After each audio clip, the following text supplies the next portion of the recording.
50% spiritual है, psyche socio emotional 25%,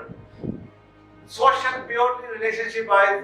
15% physical की बीमारी आपको। अब आप मुझे बताएं ये फिजिकल बीमारी में मार रही हैं, जबकि रिजल्ट बता रहे हैं कि ये सिर्फ 10% है भाई, 90% बाकी कुछ और है, उनको ठीक कर लो। इसमें ठीक नहीं होना,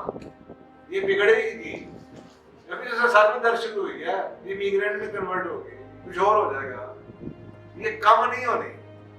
अगर आपने lifestyle change. You need to, Allah ताला step by step gradual, Allah को इतना प्यार अपने बंदों से कि अल्लाह छोटी छोटी तकलीफों में डालता है, इंसान को समझ आ जाए, फिर समझ आ जाए, फिर समझ आ जाए, आप उसको ठीक कर देते हैं, फिर वही जिंदगी वही चक्कर, फिर दफा बड़ी बीमारी आती है, और बढ़िया ये टाइम आपको